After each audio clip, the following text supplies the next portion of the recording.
Welcome to the future, you guys. We are live. I'm your host, Chris Doe, and today we're going to be talking about careers in design and the visual arts because there's so much more to the visual arts than just graphic design. Many people in the audience are architects, they're photographers, illustrators, storyboard artists, visual effects artists. There's so much more, and we want to jump into that. We have two special guests coming on the show today. They're freelancers and they're working over at Blind, and we thought, let's steal them. Let's bring them into the show. Stick around for that, you guys. This is unedited, unscripted. This is raw.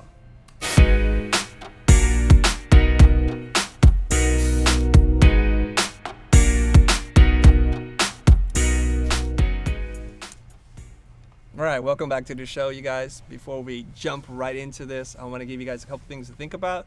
If you have a career in design, whether you're starting out or if you're a veteran or just rethinking your career choices, this is the live stream for you. Tune in, comment on Facebook and YouTube. We're not streaming to Twitch this time. It got a little complicated. We want to keep things simple. And today I want to introduce what happened. I want to introduce the rest of the cast and crew here. We're a little bit lighter today than we were yesterday. Yesterday we're just packed in here. It got really hot. Started to sweat a little bit, but here we are. You guys introduce yourselves. Who's in the house today with us?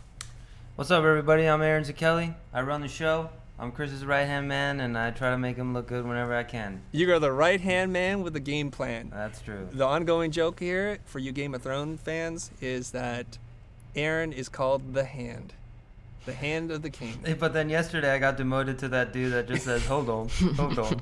It's no hold on, it's Hodor. No, but I thought about it. If it's, you can answer hold on to any question or comment anyone makes. So that'll be you. You'll be hold on. Hold on. Hold on. It's like, Aaron, cut to me. Aaron, when are we going to go live? Hold on. Hey, can you make my audio a little bit quieter? Hold on. All right. And your trusty sidekick to your left is? Hello, everybody. I'm Otto Doe, but you can call me Mini Doe. Hey, Mini Doe, the 13-year-old boy wonderkind. Okay, we're going to get going here, you guys. Welcome, everybody. First off, let's do this. I want to cue you guys up right now. As people are going to be popping in and out of the show, I want to cue you up. I want you to just type in your career. It doesn't matter if you're an attorney, a plumber, a hairdresser. Just type in whatever your career is, and Otto's going to read them off to me as they pop up. Why don't you guys cut to your camera so I can pop up the live chat, Aaron? Thank you very much. And you guys do something funny or cool. Okay, we got to fill dead air, Otto. Fill it. Those are our color cards, so we can talk to each other. Don't do monkey business. I appreciate Cut the it. on and off mic. You see? Yeah. You see? It's an oxymoron within itself. Yeah, someone made this so if I show you this, what do you do? Oh, we got some You turn it on or you turn it off? We No got one some knows. babysitters, architects, web designers. Awesome. I totally Animators. messed Fun employed. Look at that, Kent Kramer. He's fun employed. Yeah, I'm gonna 3D use that more. What does the artists. fun employed mean? Social Desperately trying to get a design job. social media marketing driver, ABA interventionist. What is that? What is that? that? You guys explain yourself. Who said that? And sewer 90. Anaris 90. Anaris, weird name. Anaris. Weird name. All right, I'm gonna try. Fashion designers. Otto, I'm gonna need you to come in or pop up the chat for me. I don't know what. Coming in. Yeah, I'm old just, people aren't good guys, with I'm just too technology. old. This Okay, is go ahead and what cut you back need to me. I'm Mini just Doe too for. old. All right, Mini Mini Doe, Doe. come on in here, guys. How does my lighting look? Is it better than before? Because we somehow have lost our way with the lighting and the color correction. All right, get in Okay. here. And you know what? Maybe we can turn on some music. What do you want? Just Let's the live chat? it's Friday, guys. Let's have a little. We got. Yeah, that's all I need. Thanks, buddy. It works. Half power, maybe.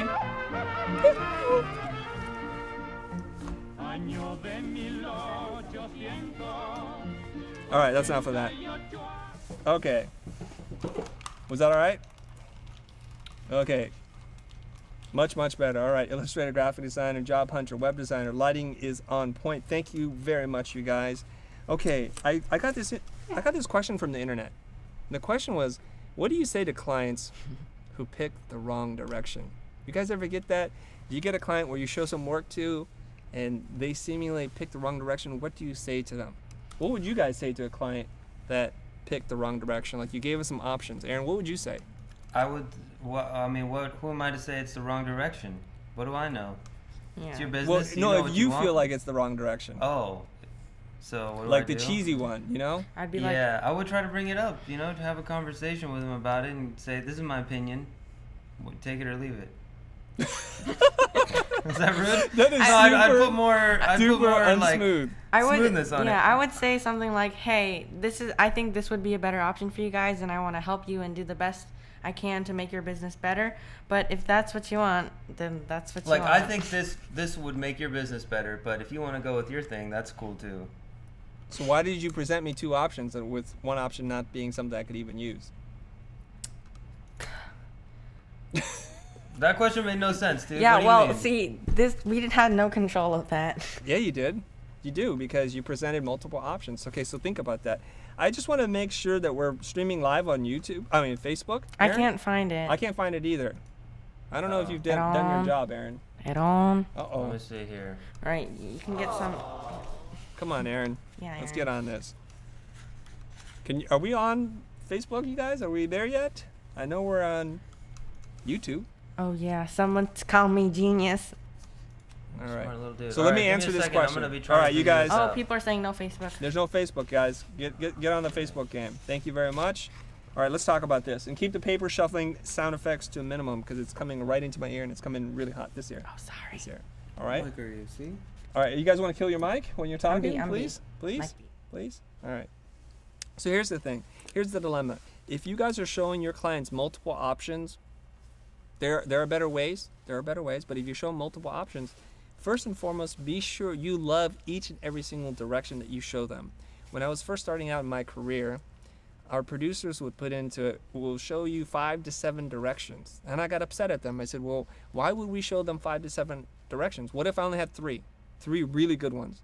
Instead of watering it down and showing multiple options like that, I only want to show 3. So please change the estimate to say 1 to 3 ideas.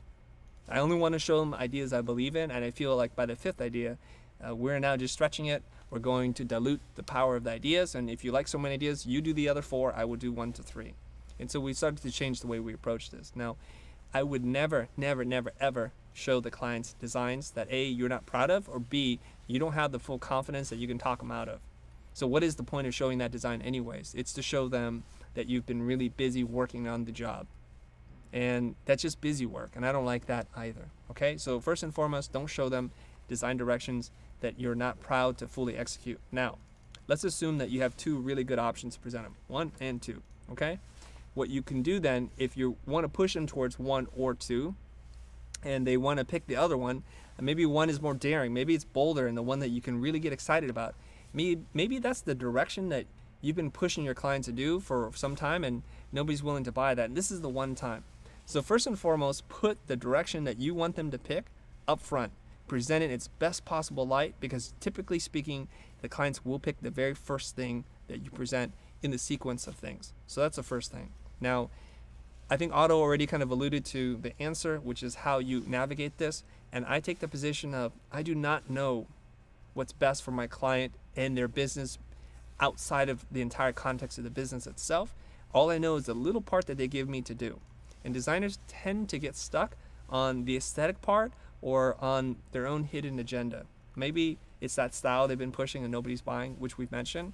And what you want to do then is to say, I think this is a bold and daring direction, but I totally respect your right to make the decision. I think both are very viable, but if you're feeling a little bit more adventurous, I would encourage you to pick that direction. But at the end of the day, you are the client, and you need to pick what's right for you. Because you have to remember this, you guys. If you make a bad recommendation and your client goes down that direction and their business unravels, you're still sitting there sipping coffee at Starbucks, on to the next client, working on the next thing. You have to remember there's a bigger business consideration to take into account. Okay? Now in a little bit, I'm going to bring on somebody, and Otto's going to go grab them, and we're going to talk to them for a few minutes. It's a new segment we're doing. It's called Fresh Face, or Fresh, whatever that is, and we'll get into that. Okay? So today, just to make sure, Aaron, can you, are you seeing me?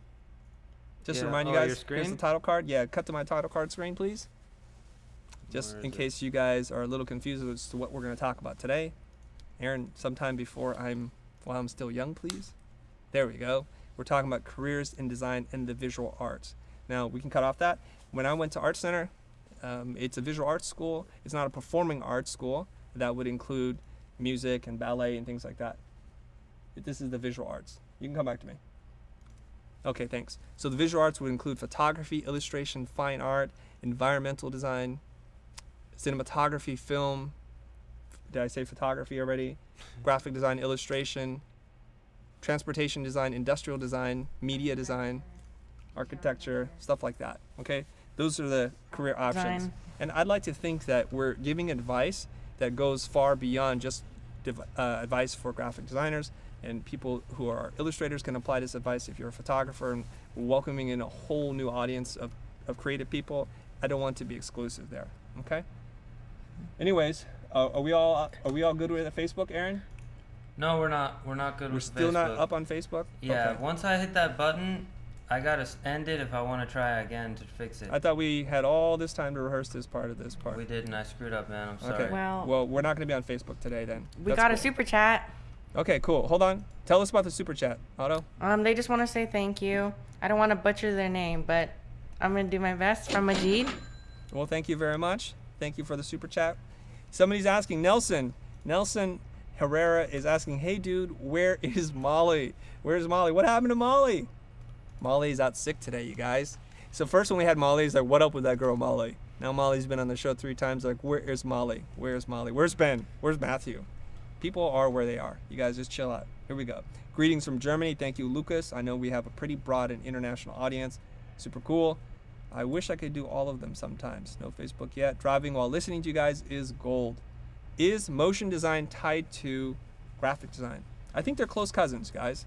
Different discipline a little bit. Graphic design is working on a static image most of the time.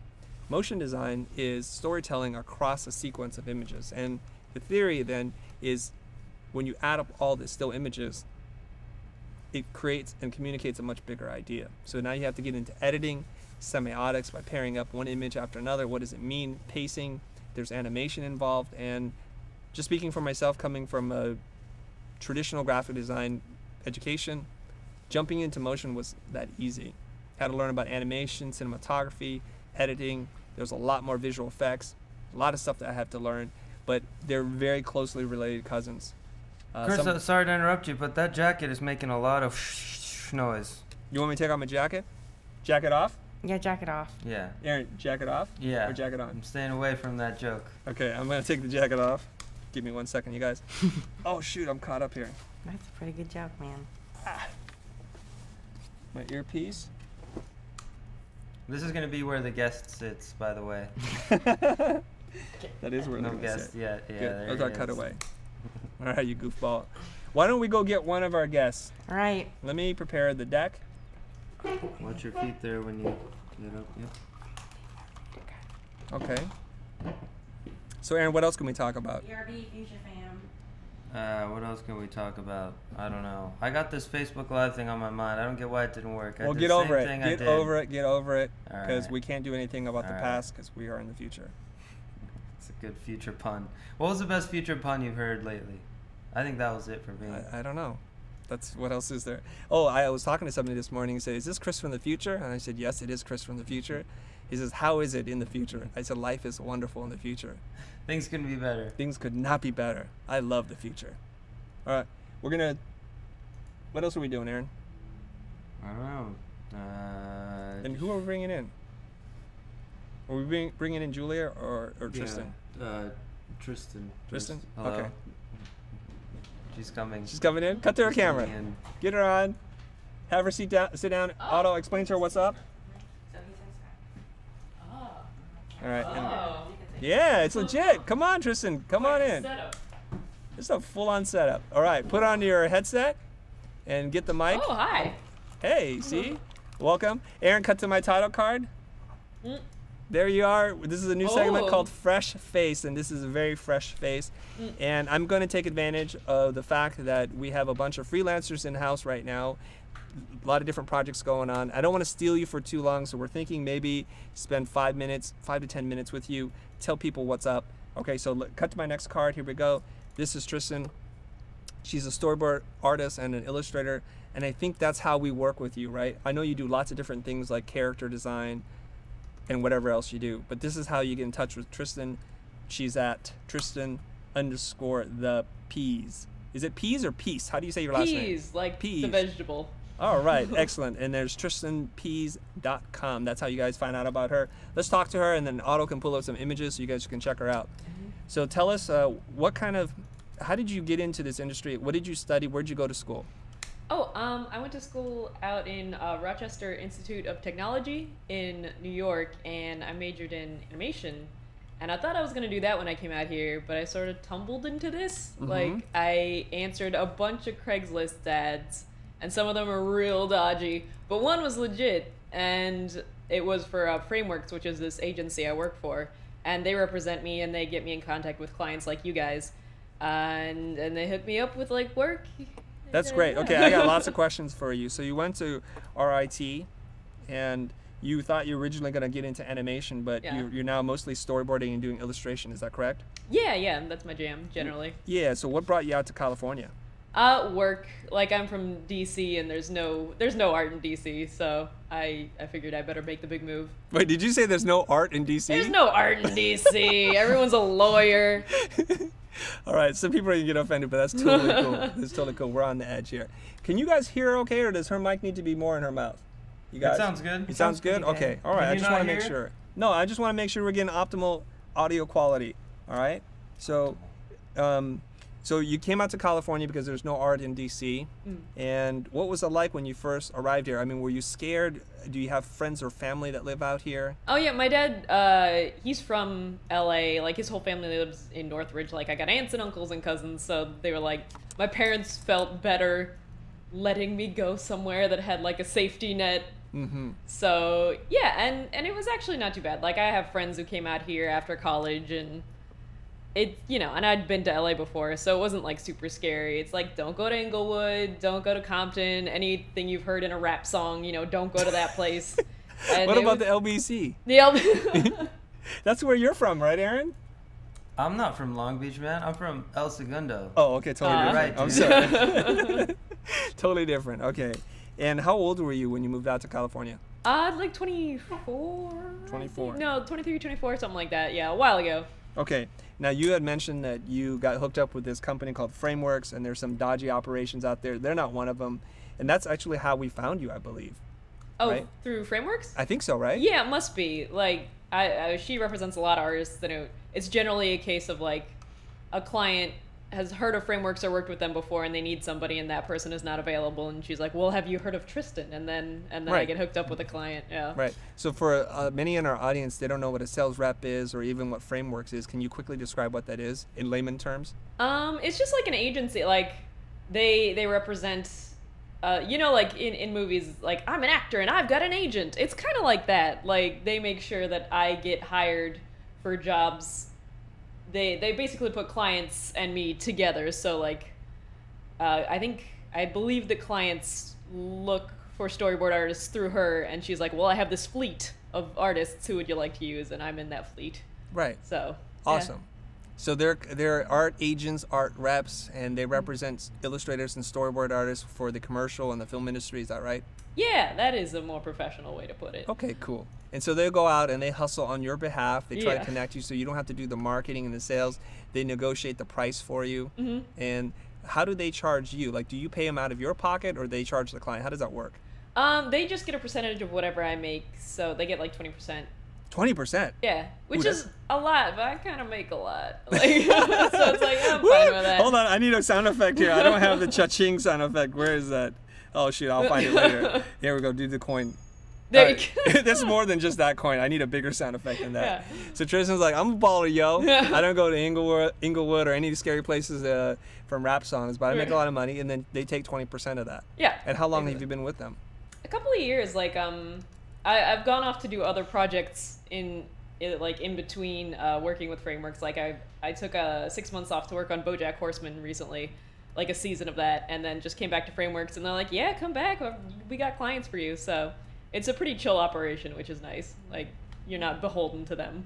That's great. So they make money when they book projects for you, but if you do a Yeah. long-term engagement that doesn't involve them, they're not taking 20% from you, right? Exactly, yeah. Okay, so let's look at some of her work. Otto, pull up some of her work, and we can continue to talk, and while you're looking at some of her work, yeah?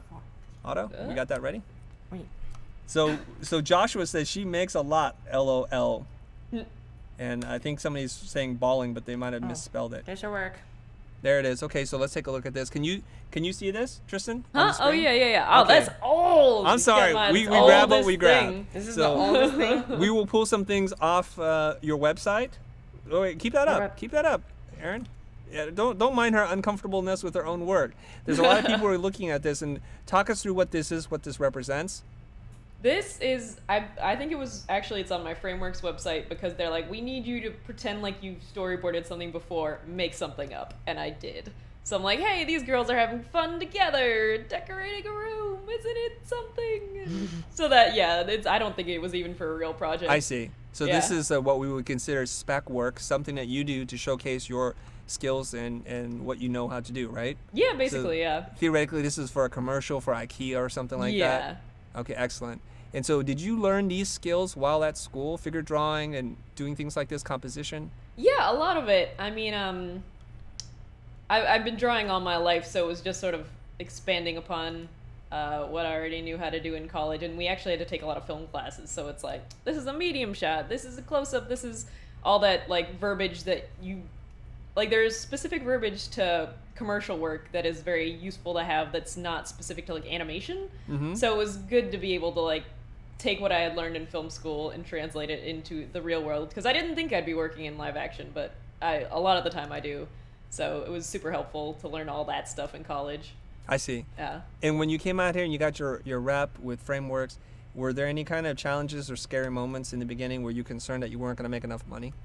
Oh, yeah. I mean, when I first started working with Frameworks, I did not make a lot. Like, or at least it was my experience, that when they first start representing you, they're like, okay, we'll advertise you to our clients who are looking for lower budget people, like, you know, people who don't have that much of a budget for that project. And then the more clients you have and the longer you work with them, the more they bump up your rates. And the idea is that, like, you know, once you've got clients that really like you and they have a project that has a big budget, they'll be like, well, we want Tristan. Well, Tristan costs more now. Okay, fine, we'll pay that much. And then that's how you get, you know, move up the ranks. Right. When you find yourself that you're booked a lot, you can be a little bit braver and kind of move your rates up, right? Yeah, well, my agent does that, so I don't have okay. to be that person. I'm like, well, that's what Jen says it costs, so I guess you gotta pay it. And I get to be the good guy. Oh, I see. That's nice. You're like, I would give you such a sweetheart deal, but, you know, my but, agent, what can I do? Yeah. You know, that's a really interesting strategy. So for some of you guys that don't actually have an agent, and that could be probably most of our audience, you can always refer to a third person.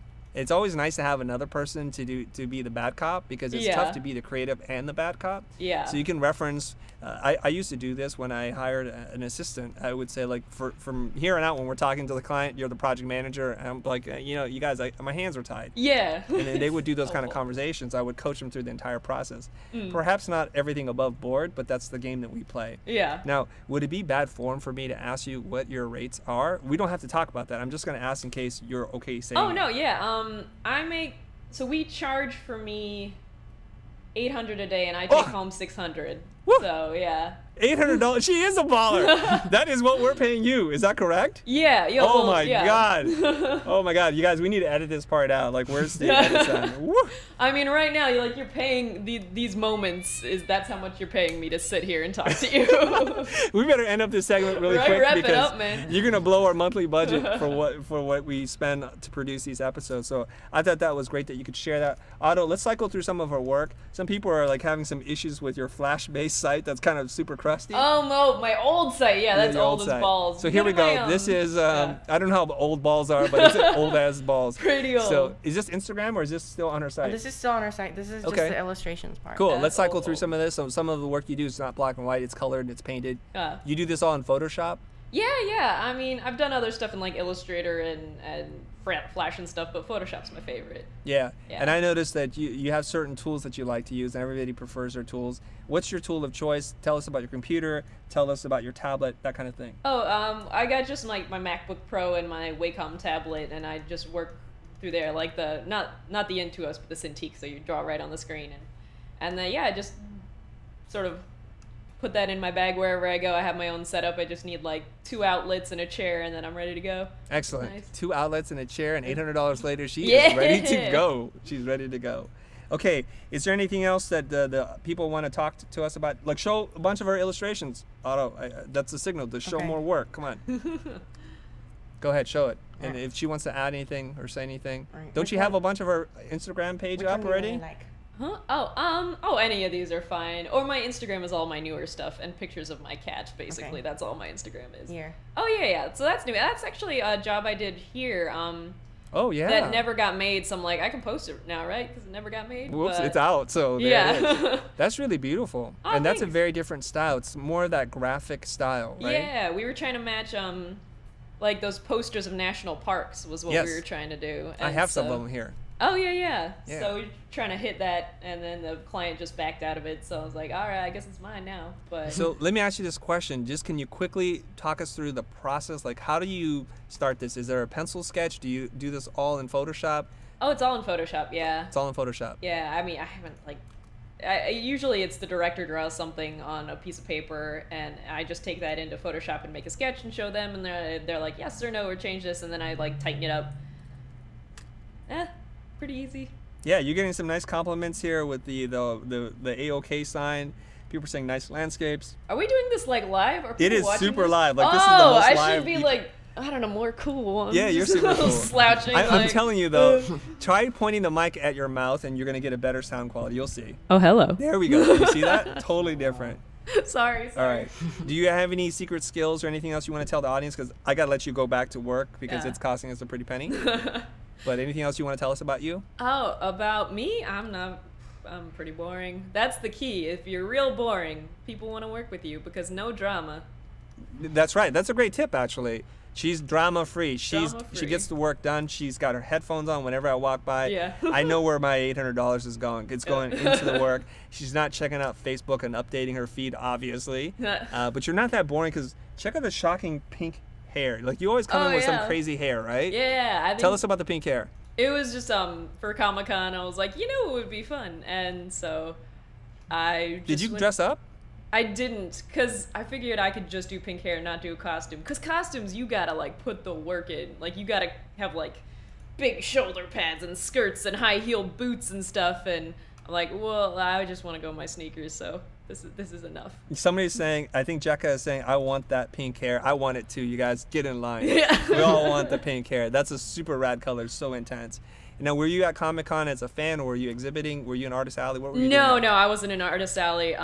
Just went with my professional pass. But I know people who do that, and that's like so scary. Like, it's just strangers coming up to you all day asking you questions. It's like intense. Well, But- that's the seller's market. Yeah. When you're an artist and you're at Comic-Con, all the leverage is on your side because people from Disney, from Netflix, from Amazon, from Hulu, they're coming up to you, talking to you about your intellectual property. Comics are so hot right now because everybody wants a piece of that. Yeah. So they're looking for IP. Okay, so before I let you go, I want to ask you two more questions. Marvel or DC? It's like Sophie's Choice, man. You can't ask me to choose. I have to ask you. Flip a coin. Tell us what your choice is. All right, it's Marvel. I love Marvel the most. She's trying to be politically correct, but come on, Marvel Yeah. is the way to go. And then favorite character? Favorite character, like comic book character, Yeah. or anything? Favorite comic book character? I mean, within the context of a comic book is different because I like Jessica Jones as a character in the Marvel series the most. She's my favorite. Okay. Is that a good enough Yeah, answer? that's Okay. perfect answer. That's great. And she's going to be in the soon-to-be released series, The Defenders, right? Yeah, I hope it's good because Iron Fist was apparently real bad. So. Yeah, I didn't see it. I didn't see it. Yeah. All right, you guys, let's give her a round of applause if I can find that, you guys. Let's just give her a real round of applause here. Thanks for stopping by the studio. Yeah, no problem. And hopefully we can grab you some other time, okay? Thank you Yeah, very much. for sure. Thanks. Bye. All right, thank you. Okay, guys, we can continue this conversation a little bit, and then we'll grab our next artist. But I want to ask you guys this question here. Let me see if I can pull this up. All right. No, I don't want to do this slide. Never mind. Okay, what do you guys want to say about Tristan's work? You guys can look her up. Thanos, somebody's saying Thanos is super cool.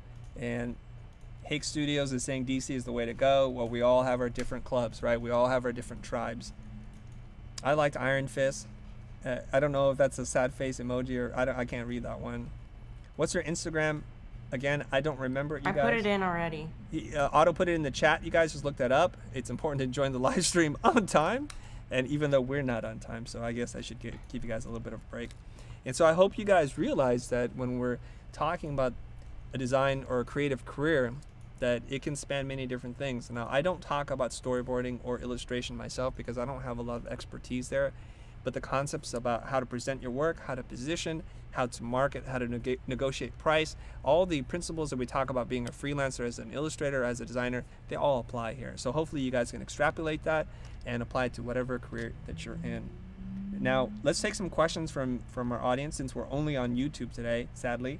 Otto, you need to tell people on Facebook that the live stream is not working for Facebook and to link to the YouTube channel, okay? Let them know. I need to get illustration more. I get it. Marvel for life, same here. Grew up with Marvel, though I love the iconic characters from DC myself. Somebody is asking, Al Hamza Abdullah, do you recommend any one course for design? If you only could take one course in your life for design, that one course should be typography. To me, typography is the secret to the universe and understanding how things relate to each other. Once you master typography, I believe you can design just about anything, as long as you have a great typography instructor.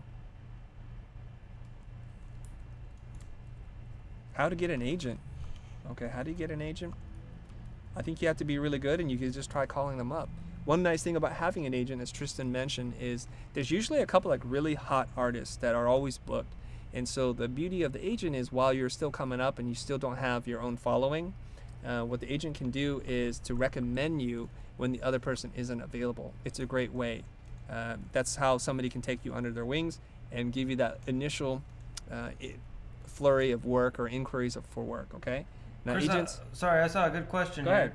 It's how do I find what my strong points are and what I should focus on? What do you think the answer is? And can you cut to your camera when you're talking? I don't know what the answer is. Why don't you take a guess? How do you know what your strong points are? People on the internet really value your opinion. You guys need to kill your audio, you guys. I already told you that ahead of time. Don't make me angry. What? Kill what audio? I can hear the echo. I can hear the echo in somebody's, well, whatever.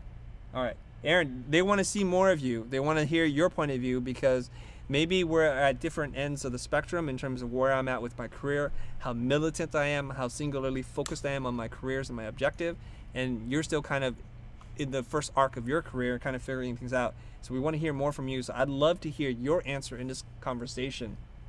How does somebody figure out what they should focus on? Was that the question, Aaron? Yeah. I mean, I think you got to just say yes to things. Whatever comes your way, just say yes to it and jump in 100% and try to do it. And eventually you're going to find something that you just have a knack for. It just makes sense to you. And it seems easy to you. Somebody's saying you need to turn up my audio just a little bit. It's a little bit. Oh, you already took care of that? Yeah. Okay, cool. Thanks, man. So, but that doesn't help them figure out which one they should focus on. Well, why not? Just any job that comes your way, just do it. So your general philosophy, just bump your way through life? Yeah, just do it and then you're going to find out things you don't like, and then you just go from there. Well, I just out of curiosity, how many jobs have you had? I've had a couple of jobs, not a whole lot, but... Like how many? Like 4. You have 4 jobs? Can you tell us what your 4 jobs are? Yeah, or were? One was I had community service for a while. Wait, were you in juvenile court? Community service. I had community service and I waited till the last minute, so I had to do like all my days in a row. Okay, that's not a job, man. No, that counts as a job, dude. That does not count as a job. Every day. Okay, early. hold on. I'm gonna ask the internet right now. How many of you guys consider community service after committing a misdemeanor or felony? I don't know what you did. How many consider that a job? It was a non-violent crime. Come on, non-violent crime. I'm kidding. It was some traffic BS. Oh, some traffic BS. So now people are laughing right now. It is not a job. What's your second job? And we're not doing Zoom today, guys. Every time we do Zoom, if I don't pre-screen who's going to be on Zoom, it's a disaster, right? So you guys just hang in there. And maybe I'll do Zoom at the end of this, but I'm not prepared to do that right now. It's a little too complicated. Okay? So what's your second or your first legitimate job? First legitimate. So my best friend, his name's Connor. Shout out to Connor. Keep it safe, dude. I know getting in trouble, but me and him always shoot videos together, and we shot a couple of videos just for free, trying to get a lot of views, Jackass style things. But then I guess The Johnny Knoxville stuff, Johnny right? Knoxville stuff. We were so inspired when that was big. Yeah, a bunch of idiots running around getting Yeah, hurt and filming love it it. and getting famous. Loved Get it? I made some cool videos. Maybe I should post them one day. They're pretty good. But anyways, I had to shoot a funeral because someone wanted to like capture that for some reason. So it was like his grandma's funeral, and they hired me to shoot it. And then I guess they shared the video with relatives overseas so that they could kind of experience it too. Yeah. And then that's how I met Gabrielle Romberger. She was there, Mhm. and so she's like, "Hey, that video came out really good." And I was like, "Yeah, well, okay, thanks." And then she recommended me to Jose, and then I shot that women's conference. So it was job number 3. I shot that women's conference thing, and I did good there. And then Jose, introduced me to you. And now this is job number 4, so that's. It's very 4 interesting jobs. how you define jobs, my friend. Hey, jobs. You do something, Okay, you get let's paid talk money. about this. Let's talk about this, guys. I consider a job one where you fill out an application for, you go through an interview process, and you're filling a position. What you're talking about is you did tasks. You did one task, and that whatever. Those aren't even jobs. And the reason why I asked you this because I already know the answer to this question. You've only had one job. Your only job has been with the future. Yeah, I guess if you Right? wanna Because put you've it never that had way. to show up on time. You've never had to clock in and day out and Hey, do man. something. At community service, if you show up late, you don't get to do it, and you wake up for nothing. It sucks, dude. Look, there's so many people saying that is not a real job. Hey, man, you guys have never had to do it. That's why you say it's not a real job. That is not a real job. Well- Okay, so let me answer the question about how to focus in on what you should be doing. Now, you have to really look at the root of why you have so many options. And we've talked about this before, that a creative spirit, a human being who desires lots to do different things, it's very tempting to try lots of things. I think early on in your life, try those things. Right. Just go for it. And when you start to enter into college, that's another chance, an opportunity for you to find out who you are and figure out the things that you really connect with. And a good indicator of this is when you're studying some subject and you're doing something and the time flies by, or you're in the flow state where it comes so effortlessly or easy for you, that's a good indicator that that may be your calling. Now here's the thing. We spend too much time working and too little time thinking about what we're working for. And I really think we have to take care of the thing that's inside of us, that burning passion, and we need to pour gasoline all over that. Speaking for myself, I have actually had many jobs. The first job I ever had was as a stock boy at the Fabric Warehouse, and I had that job I think when I turned 15. As a young person growing up in America, and you guys remember I'm a first generation immigrant here, my parents, though they made good money and we were upper middle class, and they never let us know. So I always felt like, God, we were poor, even though we lived in a nice neighborhood and had everything. Never a day without food, right? But I wanted to earn my own money. I wanted to make it, and the only job I can get was unskilled labor. And so as I'm sitting there at the Fabric Warehouse folding bolts of fabric and putting zippers and all these kind of accessories away after people would go through the bins, mercilessly, I had to go back and do that. Now, about 2 weeks into the job, I feel like my mind is rotting away. I found myself daydreaming, thinking about other things just to pass the time. And when I would literally clock in, take a punch card, put it into the machine, and earn a whopping $3.25, I started to think, gosh, this is getting nowhere. And how do you know that? Because the very first paycheck you get after Uncle Sam takes away 30-40% of your income right off the bat with holdings, I was looking at this check like, man, it is going to take me forever to earn enough money to buy a freaking skateboard for $120. This is going to take me forever. It was very painful. So I came to the realization that being a stock boy was not going to be it for me. So I filled out another application. I got a job at Arby's. I didn't last there very long either. It was not the environment. You know, you come home at the end of the day, being the guy who drops the fries. Not that I needed it. As a teenager, already had a lot of grease and oil on my face, but the extra grease and oil that was just evaporating into my face was no good. I'd come back home, glasses full of grease, and was thinking, this is so not for me. Even though Arby's was more fun than working at the Fabric Warehouse, that wasn't it for me either. And so you go through these experiences and you realize, man, I think I was made for other things than this. I'm not saying that anybody that works in the service or the fast food industry are lame. That just wasn't for me. It wasn't in my cards. I could not get up for that. right? So hold on, I hate to interrupt you, but someone's saying, is this the story of I had to go to work uphill 2 ways and in the snow and it was tough? That's not even a question. I mean, What's your question? You can while interrupt me. going to work doing design in snow barefoot? No. This is not even that. That's usually a comment in relation to how hard I had it. Like, I didn't tell you how to fire my Mac 512K computer with a floppy disk. I'm not talking about that. I'm just talking about the different jobs and trying to find what it is that you want to do and what you need to be doing in your life. Okay? So for me, once I started to do something creative, here's the weird part. So I was earning minimum wage. I think it was $3.25. Maybe it got bumped up to $3.75 by the time I was 16 or 17. I think it went up 50 cents. And I was thrilled for that. But the first time I actually did a job in the visual arts kind of creative field, I had no training for. I was working at a silk screening place and I was inking my boss's drawings. And he was amazing. He was a really great draftsman and he would do these pencil drawings like, here, Chris, you go do this. And I would sit there, lay acetate over him with my Rapidograph pen and trace over it. Do you know how much money he paid me? He paid me like $18.50. And I thought, oh my God, I'm going to be rich. First of all, I did something that I loved. I did something that scared me. I did something that challenged me. And when I went into work, I learned things. So I would ask him, like, how did you get your line so smooth? He's like, well, you got to draw more with your wrist and turn the piece of paper or the acetate. Instead of trying to bend your body, you draw smoother this way, horizontal strokes versus vertical. So I started getting into that, and I learned so much. I remember calling my older brother. So I must have been 17 at that time. So he's like 21 in college. I said, man, do you know how much money I'm making? And I told him, like, yeah, I got this. This is going to be good. So you instantly know in terms of the fulfillment that you get, and you also see the financial reward right in front of you. That's the moment that I knew this was it for me. And there is some kind of synchronicity between doing the things that you love truly with a passion, things that you have a skill for, and the amount of money that you make. But at the end of the day, it's not about the money. You'll be healthier, wealthier, and you'll be happier. And that's the trifecta. That's the thing you want to achieve. That was a long-winded question or answer to a question. And people falsely accuse me. Nathan Dennis wants to ask you, what would you do if you were 18 years old and having to start all over again, knowing what you know now, to start a career in design? The old knowing what you know now. Those questions are really, really tough. I would rewind the tape if I could. And if I could parent myself. Now, I couldn't do it on my own. I would need a parent who would encourage me and support me and say, this is it for you.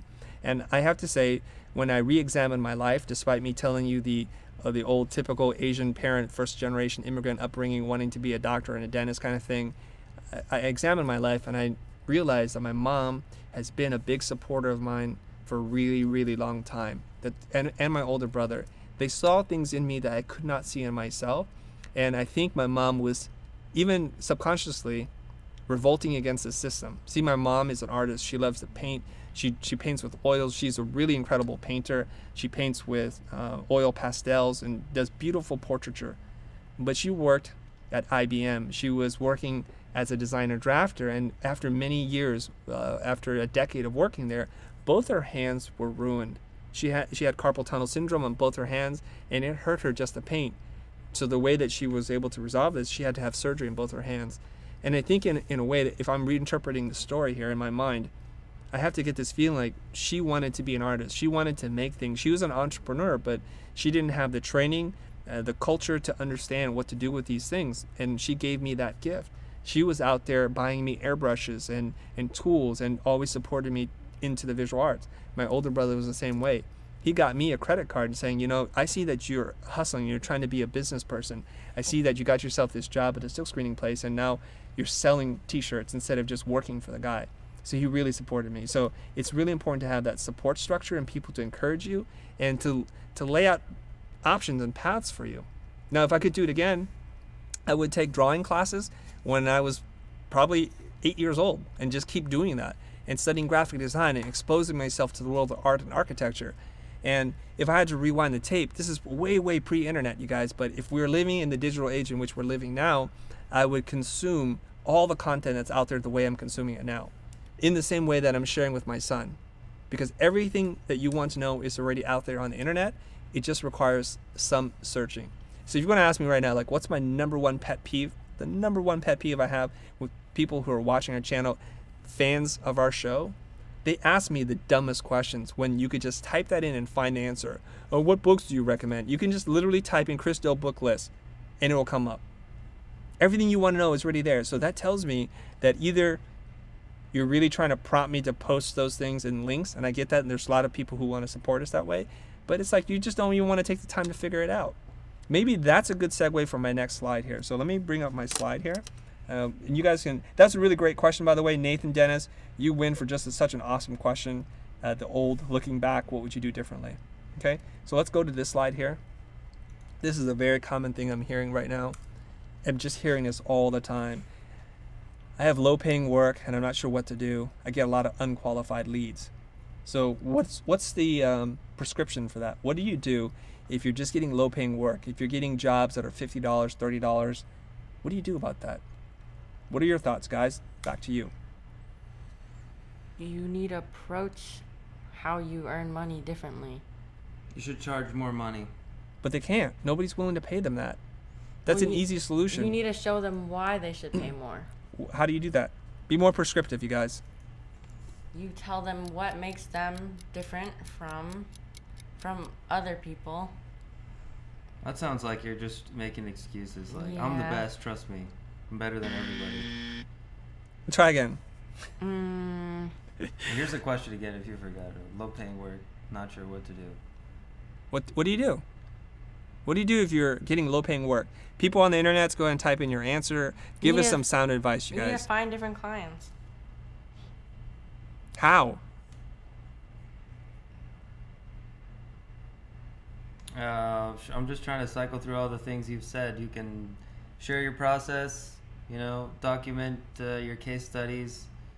You can, what else does he say? I don't know. I just hear him say charge more. Find clients that will pay you more. Charge Are you more, cycling charge through more, charge generic more, answers that I charge give? more, yeah. To double your price Generic. and send me 10%. Yeah. Good one, dude. No, that's not the answer. That's the real answer. So what's the answer, Chris? No, that's not it. So here's the thing, you guys. If you're sitting there right now, I'm going to give you the answer and I'll check the chat in a second because I can't do two things at the same time here. If you're not getting really great leads and nobody's hiring you, why don't you do this? Look at your portfolio. And everybody's like, can you look at my portfolio? Can you give me a critique? Can you help me out? So here's my prescription for that. Here's the game plan, you guys, in 4 points. Here we go. Cut to that slide. 4 points, what you need to do. I was thinking you asked everyone. Cut to the slide. You asked everyone to say their answer, and then now. Okay, like, it's fine. We're not gonna read it or. Yeah, go ahead, or read it. anything? Read it. I had a typo here, so go ahead, read it. Okay, people are saying work for free for 3 years. I hate that answer. Market yourself differently. Okay. Chris, you need better assistance. Don't you know it? Hold on. Where's the? The truth. Someone got it right here. Carmen Russman, enhance your portfolio, build a social media following. Those are more of the cookie cutter Chris Dill answers that I missed. Yes, What happened they to are. double your prices? Get better. Yeah, that's Get good. better. What does See? FTW mean? For the win, FTW. For the win, win. yeah. For the okay. win, yes, thank you. What did you even say, dude? I don't know. Exactly. You guys. Someone come on. said, quit complaining about low paying work. If it's lower than your hourly rate, don't do it. Okay, Adam What? Duty, fine. So do we get? Fake it till you make it. Yeah. Fake it till you make it. All Okay, right. let's go to your answer. Let's go. Wait, cut to me first. Cut to me. All right, you guys. You guys are on live support here. I'm gonna Oh my god. All right. cut to me here. That didn't work. All right, here's my 4 steps. 4 steps, guys. The game plan. Okay, and I want you guys to get ready. I'm gonna put it up on the screen in a second, and you guys screen capture this. And please stop asking me the same questions. Even Otto, my 13-year-old son, is getting annoyed by the questions that keep coming in that are same questions over and over again. So here we go. 1. Okay, here's the game plan. Whose work do you admire? Who's in your industry? So let's take a moment and think about this. Chris Aaron Dill. aspires to be a cinematographer. So he should go and look up who's the best person in the field that he's in. But we're not talking about like Roger Deakins, somebody who's shooting Academy Award winning films. Like- We're talking about people on the YouTube space, on Vimeo, producing corporate videos, producing some interesting wedding videos, something like that. Like Product Casey launches. Neistat. No, Casey Neistat is not a cinematographer. He's a vlogger. It's very different. Okay? You want to look up guys like, say, maybe guys like Brandon Lee. We're talking about him, right, Aaron? Yeah. You know who he is. He has really interesting camera work, great color correction. He's on exotic locations. It's really beautiful stuff. So whose work do you admire? Everybody think about your answer for a second. Who in your industry? So if you're an architect, look in your vertical in the market that you're in. Who's doing the work that's getting paid well, getting the recognition that you want, and getting press releases and the talk of the town? Who's doing that work? Okay? Everybody have their answer? Okay, now what I want you to do is I want you to go study it. And I don't mean to go and study every single page. I want you to pick out one page on their website, one page in their portfolio, and just study it. What is it about it? And what we want to do is be like a great chef, and we're going to engineer the recipe. We're going to reverse engineer the recipe. So you're going to look at the work. And Aaron, do you have somebody in mind? I can do this live with you, or I can take a comment or a question from the internet, and then I can break it down for A them. lot of people are saying Aaron Draplin, Ash Thorpe. Okay, perfect. Let's stop right there. Auto pull up Aaron Droplin's work and just do a Google image search for Aaron Droplin, and let's look at it together. Pick out one piece that you really like. Okay? This is perfect. Images? Yeah. Pull up Wait. one of his logos. Pull up something he's done that looks really good, like a poster, Aaron Droplin poster. Okay, find something with some type and graphics. Just keep scanning. Okay. Take that one with the space shuttle. Let's look Yeah, at that's that. the one I like. Okay. Can you go full screen on that? Make that big. Mm. All right, perfect. Let's look at this, you guys. Now, I'm going to give you guys a moment to study this thing. Well, that's nice. Okay? And we're going to be like scientists and reverse engineer this. And what we want to do is pick apart every single thing that you see that you can figure out. Okay, internet? Let's start typing in your answers. What do you guys see? So this is about teaching people how to see. Okay? Like you're looking, but you're not seeing. Okay, play along here. I see What- Helvetica. Is it Helvetica? Is it? I can't see because it's flipped backwards. Most of the times Aaron uses Futura, but it could be Helvetica. This looks very Helvetica-y. Yeah, I think you're right. It is Helvetica. Okay, so it's Helvetica. What else? And how many typefaces do you see? One. One typeface called Helvetica. Mhm. Okay. It's thick lines, very 70s. Bold. Okay, it's bold. And how many weights of Helvetica do you see? 2. Are you sure? Wait. Well, we know how many point sizes of Helvetica do you see? 2. Nope, look really closely. Oh, 3. Right, the thing at the bottom. Yeah. Okay. Footer. So what we're seeing right now is 3 point sizes, 1 weight, 1 typeface. And this is not Arial Sans or Arial Sans is a good typeface, but some monkey typeface you guys find on the internet. So all of you guys that are self-taught, you're like, well, I don't want to stick to your 20 faces. Well, do what you do. If you get good results, stick to it. Okay? Just keep doing that. Or you can just listen to me. I went to design school. I figured this stuff out. These are beautiful classic typefaces, and it's not the typeface that's making you bad, it's you making yourself bad. So before you get all far-ranging and reaching for different typefaces, just stick with the classics. They're designed really, really well, and they're going to be timeless. Let's go back to the slide. Come on. Thank you. Okay, how many colors do you guys see? Count them. 1, 2, 3. Let's count them out, like gray, Gray, black, black, red, red, orange, orange, lighter orange, like goldenrod, and then yellow, Yellow. and White. blue, and white, and black. How many colors is that? Is that 8? I don't know, something like that. Okay, and we see lots of contrast between the Yeah. colors. We see no gradients. We see really thick line illustrations. We see symmetrical design and Very very clean geometric lines. shapes. We see a lot of negative space, and we see big jumps in contrast between the middle type point size and the very tiny stuff at the bottom. So we know that now if we stick to this creative formula, using bold lines, symmetry, 1 typeface, 3 point sizes, 1 weight, we can get somewhere with this. Okay? We forgot to count gray, I think, but it's something like 8 or 9 colors. Okay? So that's a beautiful thing. Now, if you want to do work like Aaron Droplin, follow the formula. Apply it to something else. Do a very simple, iconic illustration. Set it inside of a crest like that, like the shield shape, and then use the colors to indicate motion and speed, and maybe it's re-entering or leaving the atmosphere. It's leaving, I'm sorry, so that the colors suggest the heat that's coming off of it, and then you see the beautiful blue sky. So the little type at the bottom, do not forget that little type at the bottom. That's what we'll often refer to as mouse type. And it's just that little bit of detail. Otherwise, the poster feels too chunky. It feels too bold and broad. Does that help you guys on the internets? Talk to me. Read some comments, Aaron. People. Yeah, people are just saying 8 squares, 8 colors, black and white are not colors, rounded corners. Is black a color? Let's not debate that. Tom, you have better Yes. things to do than debate whether black and white is a color, okay? Ask 10 designers what their favorite color is, and they'll tell you it's black. Thank you. Yeah, Okay? they're just Don't worry about that. describing what it looks like to them. You know, limited Okay. color scheme, contrast. Love Lilac saying fantastic breakdown. Appreciate it. Yes, it helps. I ate chicken breast. I have no idea what that's about. Small type brings the viewer in. That's a good observation. Small type is about details. Okay, it's really detail oriented. So you feel like your design is a little clumsy and just a little rough and broad. Put in a little detail type, or put in tiny little elements like dashes, dots, and things like that. People are saying it's cool that you break it down. That really helps. How you break it down. It feels timeless. I like to note that you said that it looks like a spaceship entering the atmosphere, so it has like a story. It has a lives story. as It like implies something, It has a. right? It's not like a random like what is that? Right. Well, even if it were a random, what is that? That'd be fine too. But through the simple use of some very elegant shapes, breaking out, it implies motion. It's telling you something. And I know he loves the whole space shuttle program. He works with that stuff all the time. Okay.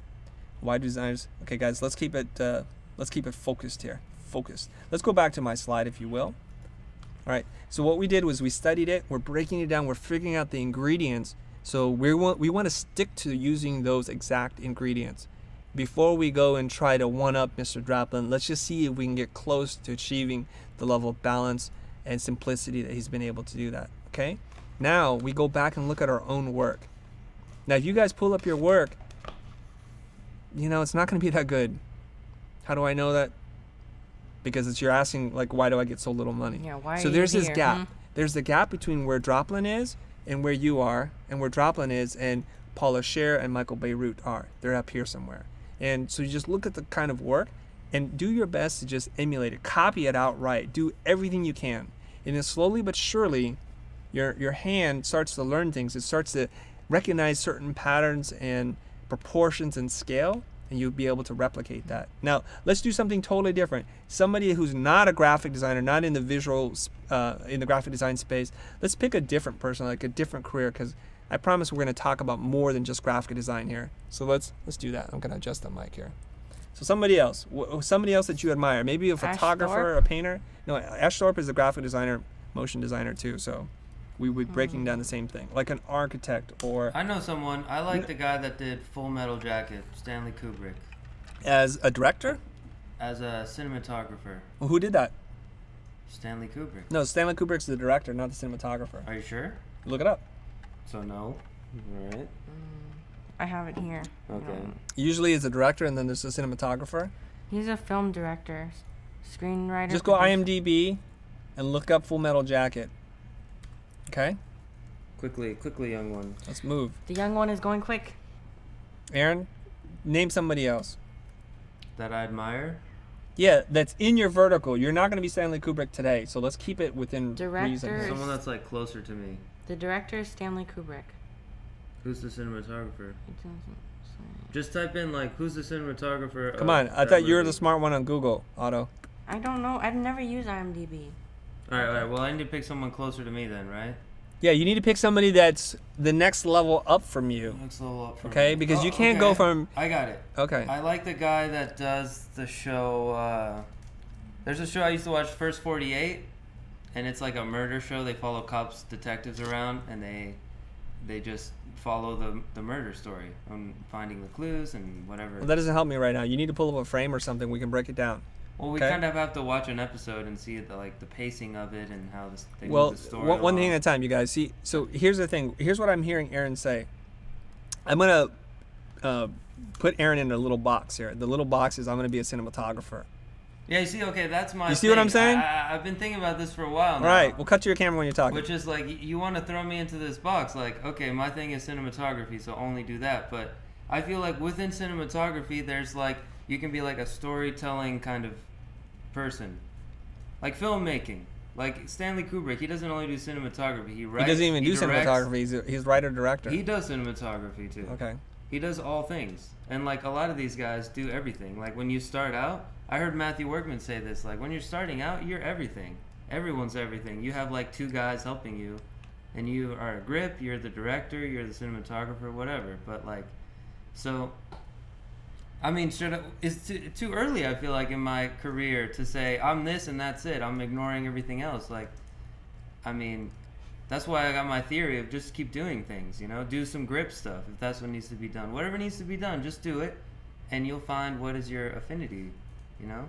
So like you say, Aaron, cinematographer, that's it, only cinematographer things. But like in that example I gave of the first 48, like the cinematography isn't so great because it's run and gun. They got to follow these guys around in the car, foot chases, whatever. But the storytelling and the pacing of it and what they choose to show me, that's what I like, you know? All right. You're talking about so many different things that just the conversation is blown up to 1,000 pieces that, you know, it's a Jackson Pollock painting all of a sudden. It's all over the place. Hey, that's okay, man. You don't have to like totally wrap it around everything. Just feel what I'm saying. I'm man. feeling what you're saying. Do you? I'm feeling what you're saying. And I'm going to go and dispel it right now. So the Dispel audience... it, Jesus. Yeah. I'm going to break it down. No. I'm seeing how you work, man. It's like, hey, man, we're just talking here. You don't have to throw me in a box or dispel me. That's the only option. There's a couple options, and I'll tell you, only two. if you want to be hyper-focused, if you want to achieve, if you want to be a master, you got to pick something to master, okay? Now, like I said to you guys before, you're the perfect person for us to be having this conversation with, Aaron. I really do. This is wonderful. Because you're the kind of guy who went to finance, and I think I'm going to do shooting and photography, but I'm going to do a little editing. So what you're doing is you're dabbling, and that's totally okay. And you're still relatively young. But one day you're going to wake up, you're going to be an old man like me, and you're going to say, God, I never got deep. I never went far. I never achieved what I wanted to achieve because nobody knew me for anything. I'm a jack of all trades. Now, I do want to give you tons of credit. There is something that you're talking about, but I think you're misconstruing what that means and how it relates to something else. There's correlation, but not causality. When you're first starting out, you need to be really humble. You need to do everything because guess what? You got no money. And that's what Workman's talking about. And I know Matthew, you know, so he has to do the lighting. He has to, if there was film, he would load the camera. He has no first AC. He has no focus puller. He's got nothing. He's got to do it all himself. And he learns all the different trades because he has no choice. He has no choice but to do that. And he comes up, right? But eventually he finds out where he needs to be. And he's the cinematographer. Right. He's not a director. He works for directors, okay? Right. And when he's shooting his own stuff, then he's the director. But for the most part, he's a cinematographer. He looks up to guys like Roger Deakins. I hope I'm saying that name right. Or Larry Fong, who shot 300. Okay? And a bunch of other films. Like, oh, I see now. I got something here. Like Matthew Workman, his thing nowadays, he doesn't even direct. He doesn't. He never directed. He just plans it out in his little program and sends that to the cinematographer. So he just sits at home and he conceptualizes the shots. Right? Did you just make that up? No, that's what he said. He said that's what I get paid to do now, and that's do what? his business. With his little VR VFX program, he puts lights in, he puts the room, he mocks up how it's going to be, and then he gives that to some real cinematographer who's going to take that, and that's his game plan for the real shoot. So stop. So you're splintering again. Let me pull you back in. Splintering? Let me be Asian dad again. Let me pull you back in. Let me pull you right back The in. Asian dad. Okay? I feel like I didn't even get to make my point. I was about No, to make I was got trying to, chopped like- at the knees here. That's the I was- Asian All right, dad good. job. I was trying to help you I focus don't your think you know first what I'm point, saying. and then you're like blowing up again. All right, okay, go ahead. So Matthew Workman is a cinematographer. He really is, and he got really good at it. And if you ever watch his YouTube channel, we'll put a link somewhere, like right there. Okay, you guys can go check him out. He knows his stuff because he'll look at the behind-the-scenes featurette and he'll tell you that was that grip head, it was this camera, it was that lens, and he breaks it all down. And if he didn't have that depth of knowledge, he wouldn't be able to do that. He's so good at what he does now, he decided to create some digital tools to help other cinematographers visualize and what was that called? Previs their shots, so they know what cameras to use and they kind of map things out. Because when you're on the set, it is expensive. The clock is ticking. It's a lot of money, and money or time is money in that space. So he's developed this awesome tool set, and now that he's created a channel and a following for it, perhaps what's happened, and I don't know this because I haven't seen that episode, is cinematographers are hiring him now to plan and light the set. He's doing the previs for them so that they don't have to do that. And that's a whole nother avenue of revenue for him and a different business model. But it's still a cinematographer. It came from the expertise of being a really good cinematographer, you see? Right.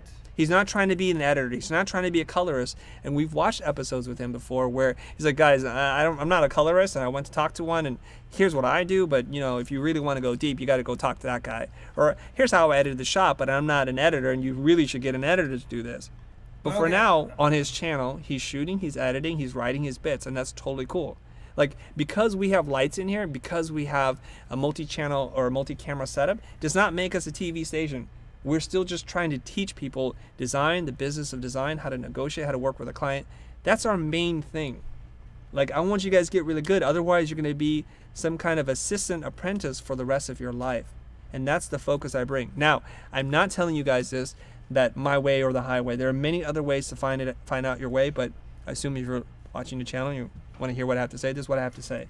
And I think I applaud you, Aaron, for bringing this up, because I wouldn't be able to have this conversation without you, right?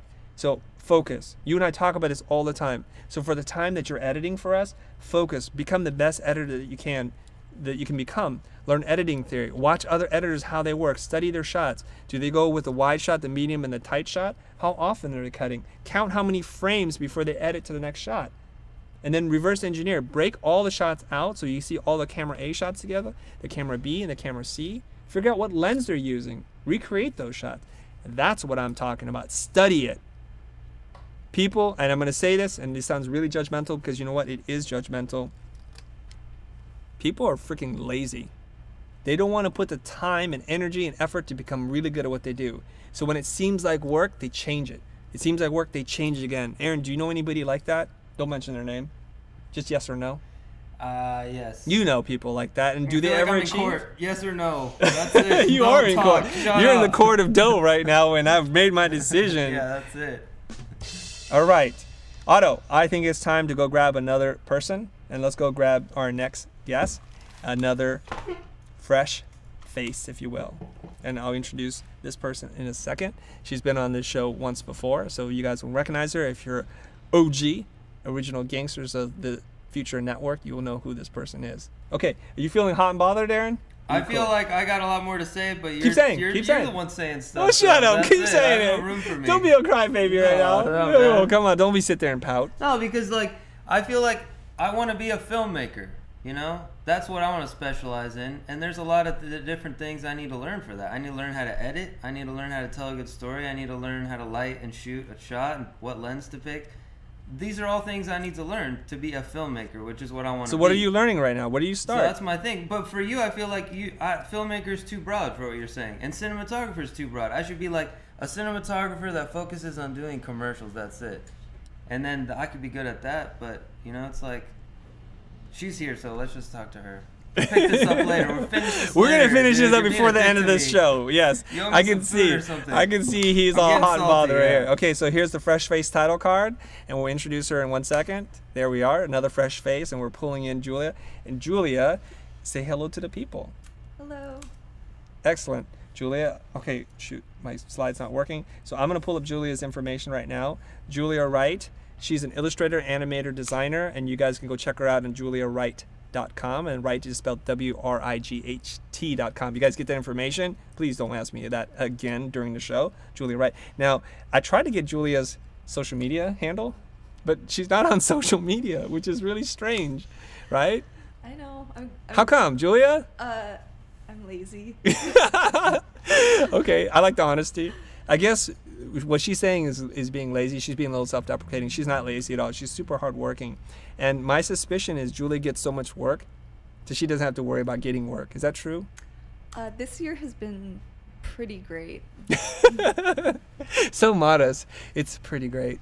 Okay. So I guess if you guys realize this, there's one of two things that happen. If you go to a website that looks really old and crusty and dated, and you're sitting there like, it's either because that person is really old, crusty, and dated, or they're just too successful, too busy to update their site. And we have many people that we work with that haven't updated their site since like 2012 because they don't need it. Once you get going, once you establish your professional credentials, you're good to go. So Julia Wright, tell us where you went to school, what you did, what your love, your passions are, and what you're doing today. What's your love? Yeah, what do you love? Oh. No, I'm not talking about her boyfriend. I mean, yeah. I originally went to the Art Institute of Chicago for fine art, and then I decided to go to Art Center for illustration.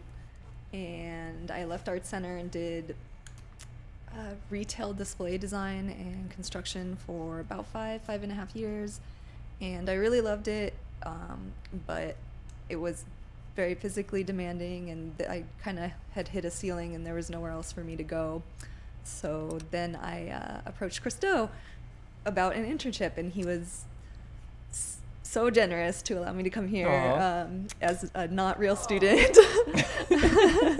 And I came to Blind and I interned for about 7 months and I learned a ton and I was able to just start freelancing after that.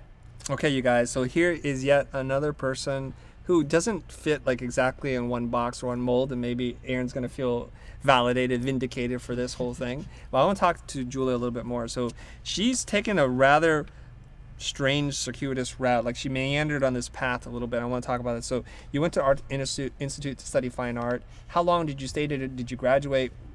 When did you decide to go to Art Center and why? I did graduate. I graduated and then almost immediately decided to go to... Aaron, she's talking. Wake up. I was reading the comments. Come on, dude. Stop reading comics.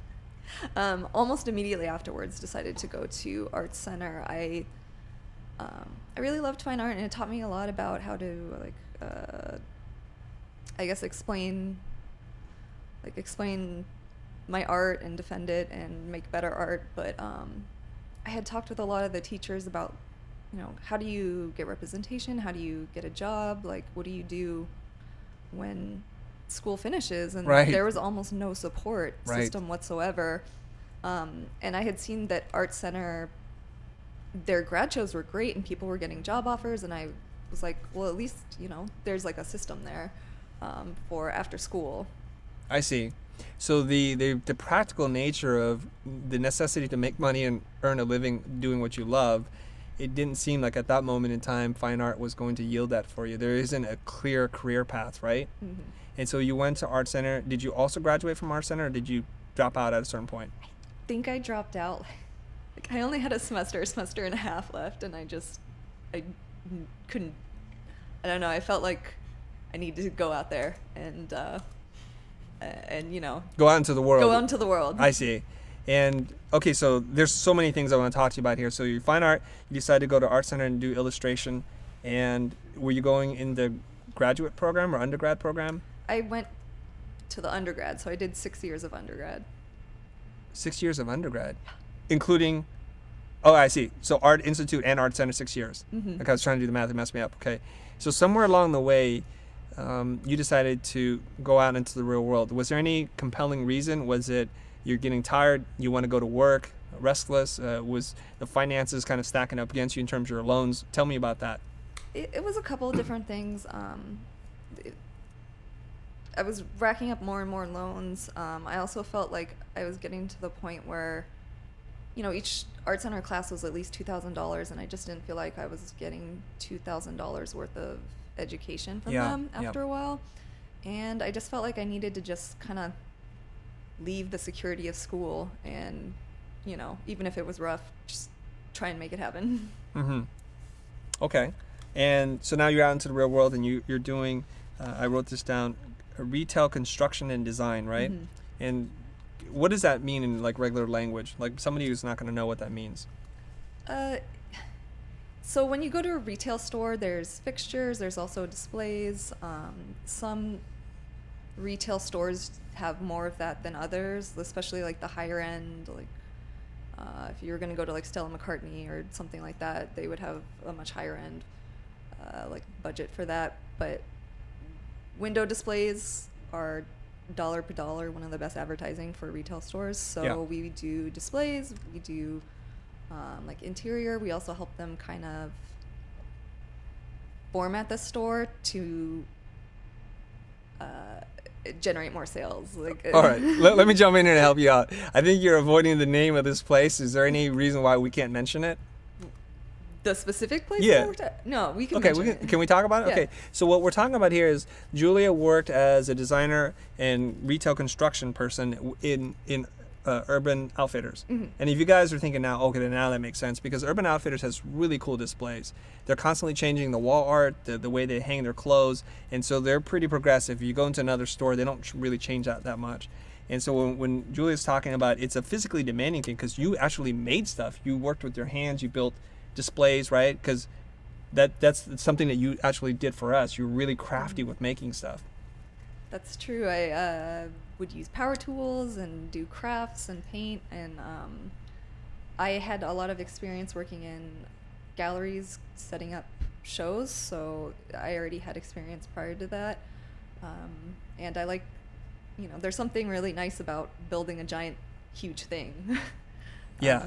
And working with your hands and making stuff Oh, versus yeah. just all digital, right? Yes. But there's a negative side to that is it can take a physical toll on your body. Mhm. So that's when you and I got together, and we're not going to talk about that, but you switch gears again. You wanted to get into the motion design industry, right? And you're not an animator, you paint designs in Photoshop. Is that right? I do both. Oh, you do? Oh, yeah. I'm sorry. I totally messed up. Yes, you do animate. Mhm.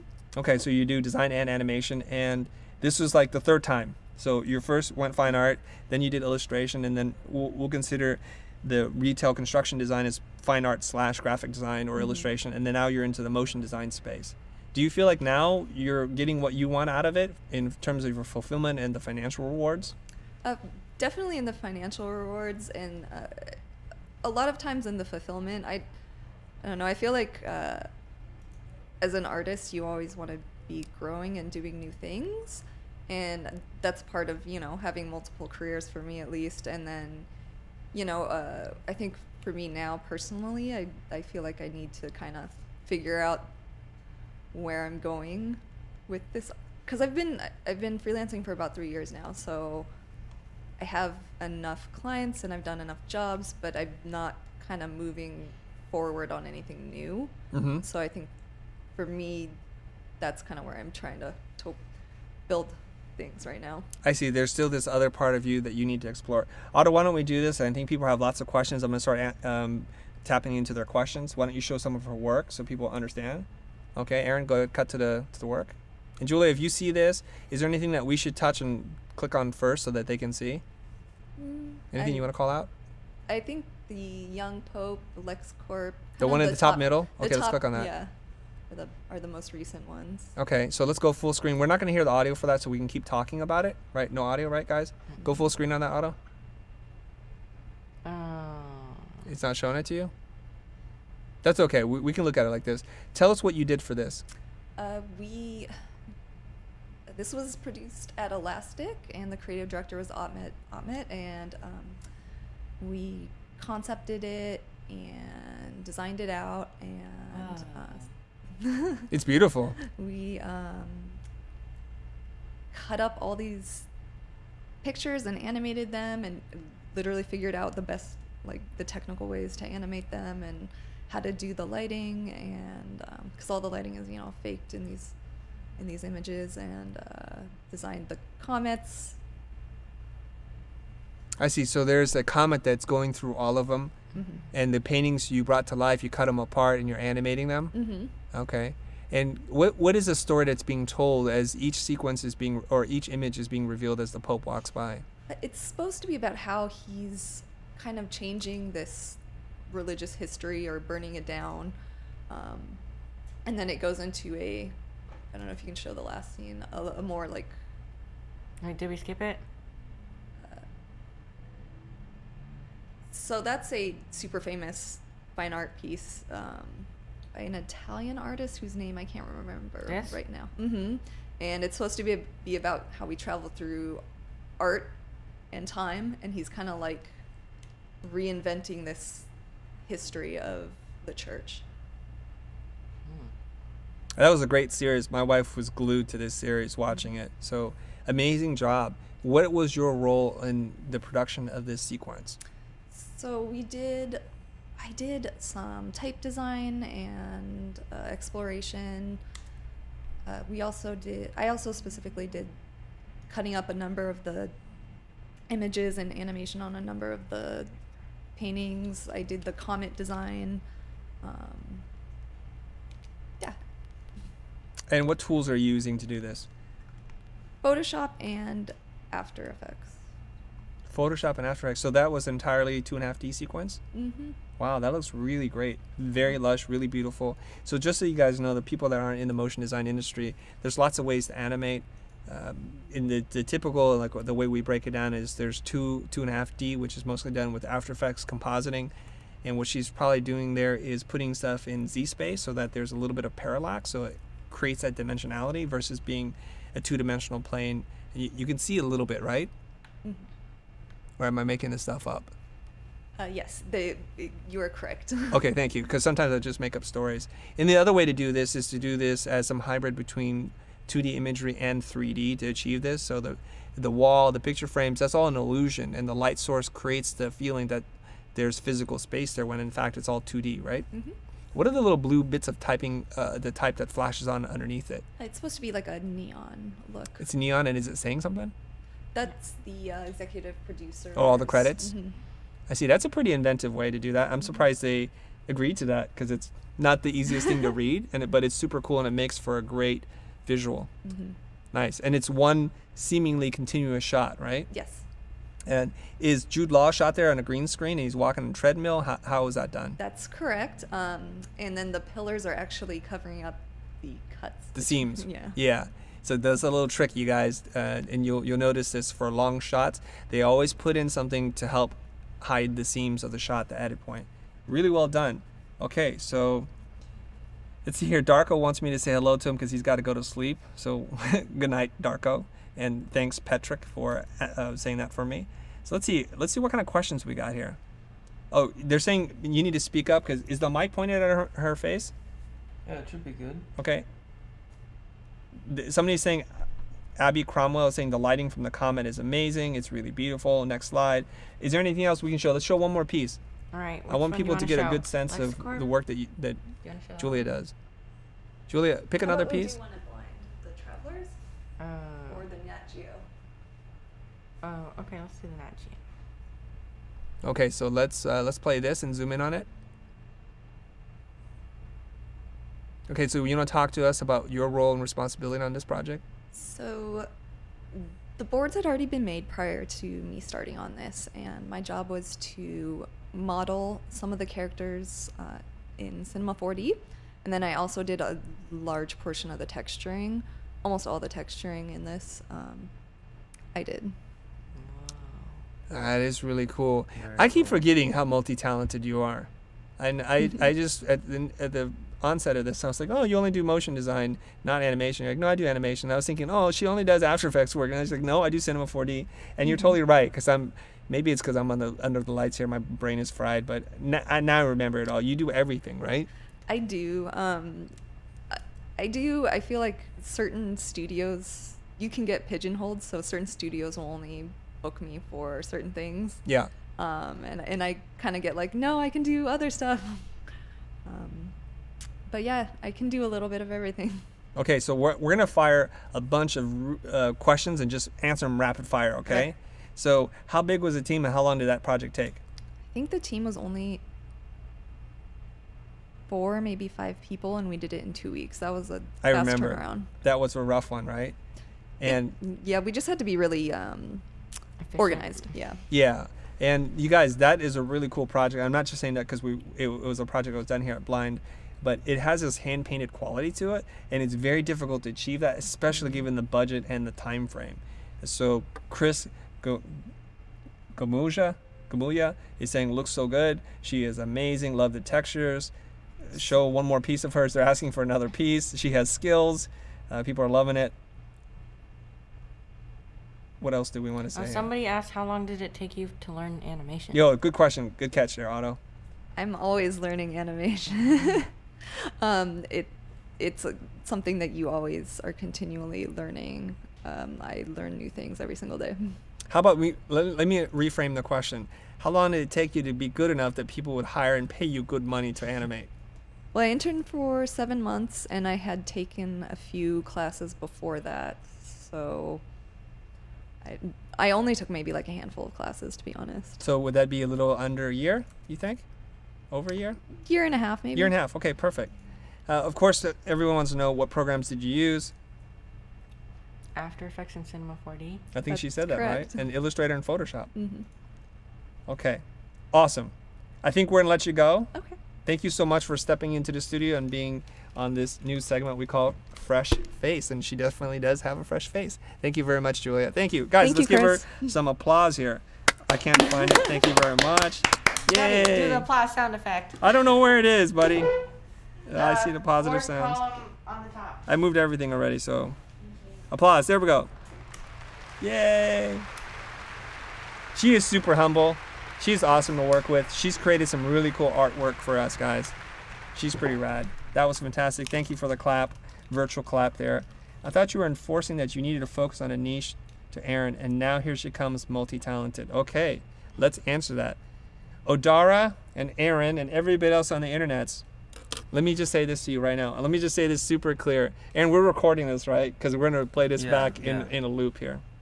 Let me say this. If things are working for you, if you are getting paid what you think your value is, if you're consistently getting booked, if clients are falling in love with everything you do, just tune me out. Just right now, just turn off the channel. Just leave, okay? Because you don't need this. You don't need this channel. I'm speaking to everybody that's out there who may have not had the success that you're having right now. And if you even follow Julia's story, she studied fine art and it didn't go anywhere. Then she went into illustration and that didn't really take her where she wanted to be. Then she went into retail construction design and 6 years of that, and it still wasn't where she wanted to be. So we're talking about 6 years in school, 6 years out of school. That took her 12 years. 12 years, time has gone. And then she decided, you know what, I want to do motion design. I think this is what I want to do. Now, luckily for all of us, we got to work with her, she got to work with us, and she got the opportunity to learn and to grow and to develop her craft. Then she focused in on motion design, motion animation in the motion industry. That is her vertical, and now she's very successful financially. She doesn't have to go back to doing illustration or anything else. This is what she can do, and she's booked here quite often. So you guys understand the difference there? I think you want to make this argument that allows you to keep thinking the way you're thinking.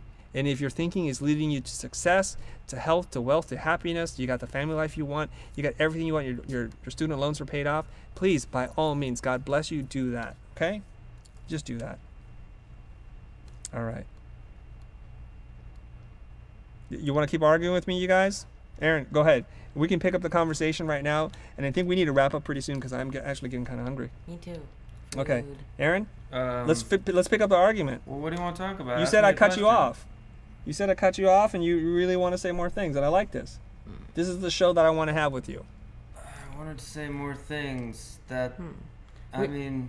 Hold on. Hold Let on. him First say. of all, Let him I say. just want to recap what you were saying about Julia. So, like, she bounced around for like 12 years, and then finally she found her thing in motion design, right? Yeah. So, what were you saying about that? Like, does that prove your point, or is that contrary to your point? And what were you saying? I was confused there. Because you said if things are going well for you, ignore me. Yeah. But then you and- also said it took Julia 12 years to find what she wants to do. So I'm confused. What are you No, saying? okay. What I'm saying here is this. The people who are watching this channel who are challenging me, it's cool. You guys can challenge me. And I'm saying to you, do whatever works for you. But I assume if you're tuning into this channel, sometime you might want to cut to me. If you're tuning into this channel, right, that you're looking for advice, you need help, and I'm going to give you the advice I'm going to give you. And it's kind of a funny thing to go and seek a coach, and then everything the coach tells you, you're like, nah, that's not going to work. Nah, it doesn't work like that. We're just Hold having on. a discussion. Hey, though, here. hold on. I get to say my part. You just asked me to clarify, so I'm going to clarify. And then you can have your day in the sun. I'm not speaking to you directly, Aaron. I'm speaking Okay. to these internet people right now who are checking It this. just sounds like you're speaking to me. So Well, that's why you I hear what you want to hear. respond, You dude. hear what you want to hear, all right? So here we go. So you guys that are tuning in, what are you here for? You're rich, successful, and famous. God bless you. Just keep doing that, all right? Just keep doing that. Now, for the rest of you guys, if you look at Julia's journey through fine art, through illustration, through retail construction design, it took her 12 years to kind of then say, this is what I want to do. I'm just trying to tell you guys right now, if you want to save 12 years of your life, think about what you want to do. Go in with all your might and your heart and passion and learn everything you can. That's all I'm saying. That's the path that worked for me and only me. And if that makes a lot of sense to you, if that message resonates with you, do that. Now let's look at it. Like, where would Julia have been if she wound up at Art Center, which many people do, and say, I want to do motion design. I've thought about it. I don't want to figure things out. This is what I want to do. And she focused all in on that. She would be there 12 years ago. That's the thought. Okay. Of course, she still has to go to school. Choose one thing to master. Thank you very much, Eder de Leon. But I agree. Choose one thing to master, and that's one thing I learned from you, Chris. And that's what I'm trying to do. I want to be filmmaker, but there's many different kinds. Like, I feel like I could shoot a show like this show, a little live broadcast. I could do this for people. I could also, I'd love to do like what's that show we watched, The Master Chef, and how they build the drama in that show, and you know, that kind of thing. So this is all filmmaking, and this is what I'm specializing in. But exactly what brand? Maybe commercials. Maybe it's I just do the story part. Maybe it's I edit it. But I'm narrowing it down. It takes time. It took Julia. She seems like a real smart lady. Took her 12 years, but she's working out for her. And like, I don't know about this backdoor escape route thing you say of like, hey man, if you don't like my way, well then go away. I mean, you could say that to every argument, man. That's like, if we could argue on the merits of the argument itself. No, okay, hold on. Let's pretend this all of a sudden becomes the Aaron Zakelli show. Okay, this becomes your show. That would be No, seriously, amazing. that would be amazing. That'd be amazing. And somebody's like, wise Aaron, how did you achieve what you achieved? Your advice would be, hey, go bump around and figure things out. It's okay to like lots of things and just do it that way. And then they say, well, Aaron, that's horrible advice to you. That's horrible advice. You should never say that. And you're like, why the hell did you ask me in the first place? You understand? Do you understand, man? Help me out here. What did he say? I understand. Hey, don't drag my son It's into like, this. Now go ahead. Don't go ahead. ask for advice and then reject the advice that you wanted. Right? Is that what you're saying? That's all I'm saying. I'm Right. trying to Well, give you guys I thought, advice. I thought we were just having a discussion. No, that's totally cool. I'm not talking to you. You and I are having a discussion, Okay. Aaron. Ooh. The internets are chiming in. Someone and- asked me, Otto, what do you think about it? Should Aaron focus on one thing or keep going until he finds the thing? Go ahead and answer the question. I think Aaron really likes cinematography, right? No, he wants to be a storyteller. Oh. Right. Oh, okay. Then Yeah. then you should just be a storyteller. Well, okay. Good plan. There is no plan. What's the plan? I don't know. I mean, Like yeah. what kind of storyteller? What kind of storyteller? Like a director of how like things are.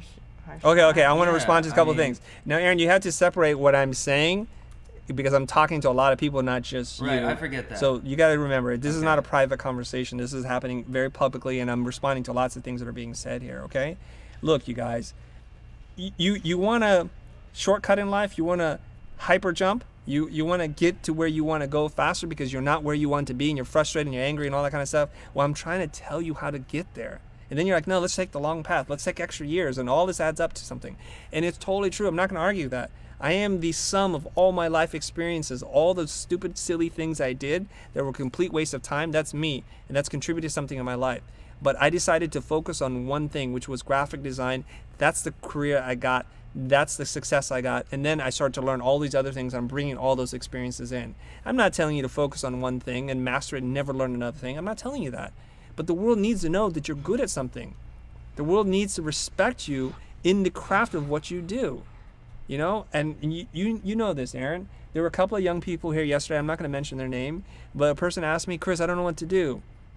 I'm having trouble finding work.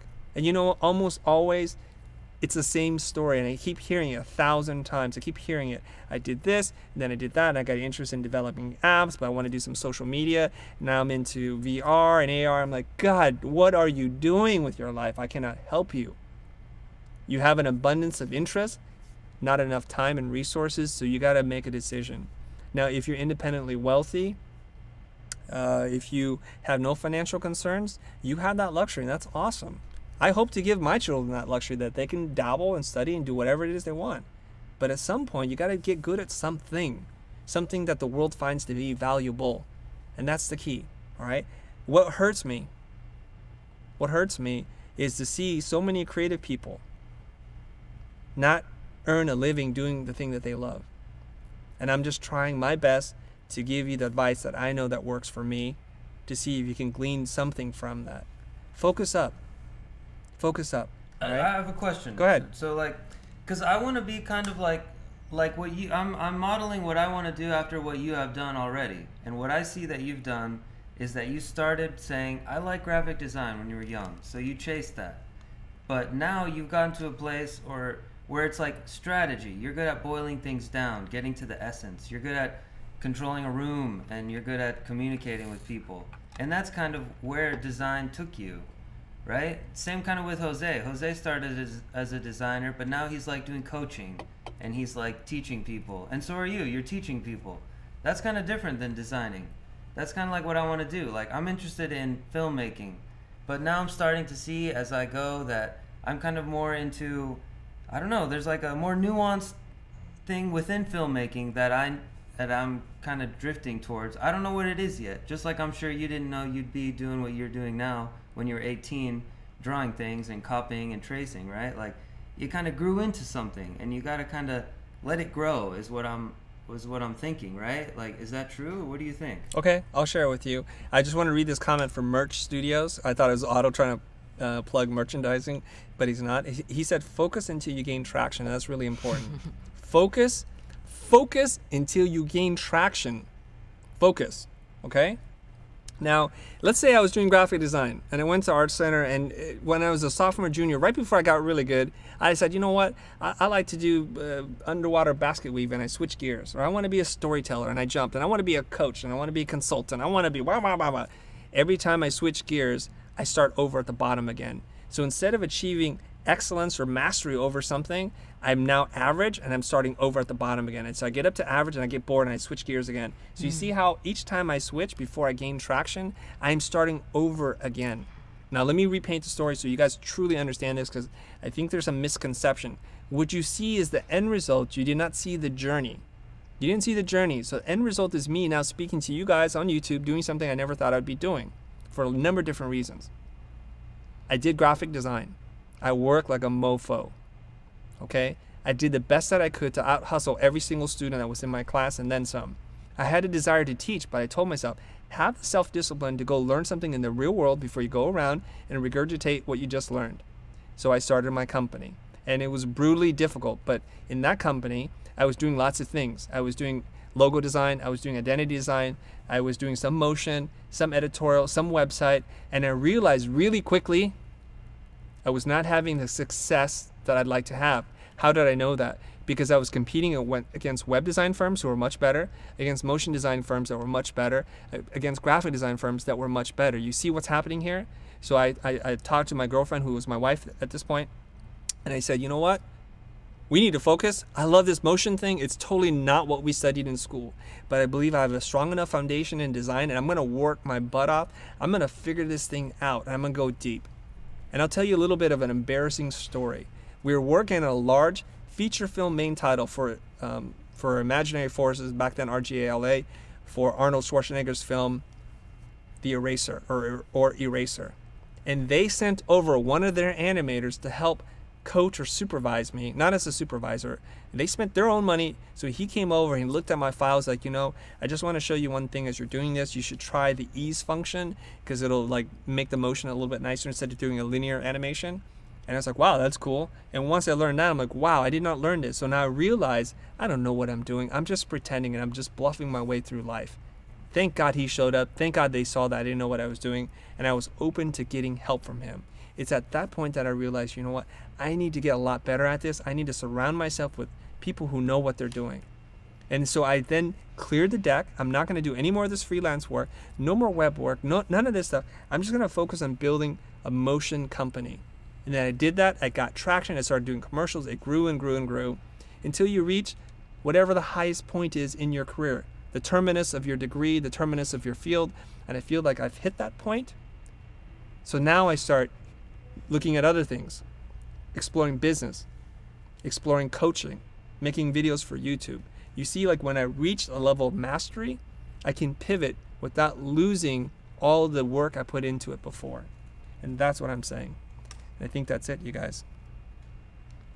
Should we end it on that note, or is there some other things? Sorry, I just dropped the mic. Okay. Guess that answers my question. All right, you guys. Otto is a cool kid, and people like Aaron. Super cool. You know what I was thinking, guys? Would you guys like to just have an episode with just Otto and Aaron? The Otto and Aaron show, you guys? No, what do you think? We're sidekicks, man. We can't do that. Yeah, what is a motion company? A motion company is a company in motion. No, you guys can figure that out. Somebody said, what are some good fake projects to do when you don't have design work? I thought we were ending the show. Oh, yeah. You know, it's okay. It's okay. You can answer it. Go ahead, ask the question, and then we're going to end the show. Aaron, get ready. Oh, I just asked it. Okay. What was your question? Say it one more time, because I got cut Someone off. said, what are some good design projects to do when you don't have design work? Okay, what are some good design projects to do when you don't have design work? Answer. Hold on. Cut to the slide, Aaron. Didn't we just go over this, you guys? What project should I do?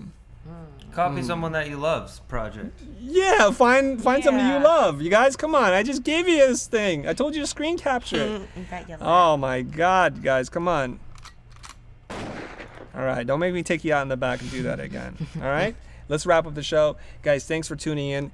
Oh my gosh, hold on. my gosh. I almost forgot. Oh my goodness. Oh my goodness, Mia Mario. No. Is there a good Spanish expression that's the same, Aaron? Ay, Dios mío. I love it. I'm gonna put on the Hispanic, the Mexican music here in a second. Okay, guys, I want to tell you about something really super cool. Go ahead, cut to my screen. 40. The Aaron Dropland podcast is about to drop. I'm waiting for Mr. Dropland to give us the go-ahead. We're super close, so that's going to come out probably today or tomorrow morning. All right, so you guys look out for that. Wait. I also want to answer. What are you saying? Wait, There's something wrong in his pocket. don't worry about it. That's on It's purpose. his notebook, dude. Yeah, Oh, yeah. I Just thought you get over guys it. cut him out. Okay. Weird. And where can you find the future? You can find us, the future, at thefuture.com. We're on Instagram, we're on Twitter, we're on Facebook, at The Future is Here. And there's a bunch of groups that you guys may or may not know about. There's the feedback group if you guys want to get critiques on your logo. If you want to be surrounded by a lot of designers, we don't talk about business in that group, but that's a future feedback group. If you want to kick it up to the next level, if you want to talk about some really intricate things, the Future Pro group is for you. That's the only thing that's on here that's not free. Everything else is for free. Look up the Future Network. That's where we create our own version of a job board. So we connect talented artists and designers and creatives with people who are looking for talented artists, designers, and creatives. And of course, the last but not least, there's the Future Volunteers. It's a bunch of people who want to give back. They don't have anything but time to give us, and we totally appreciate they're helping us to transcribe our episodes into a bunch of different languages. So grateful for those people. And right now we're up to like 30 episodes or 32 episodes now. 32. Some really awesome people. So this is just a sampling of the different cover art. Go check that out. And if you've been tuning in to the Future on iTunes, realize that we switched the URL. So you guys were stuck on episode 18 or 20, and you wake up one day and it's like, what happened to the podcast?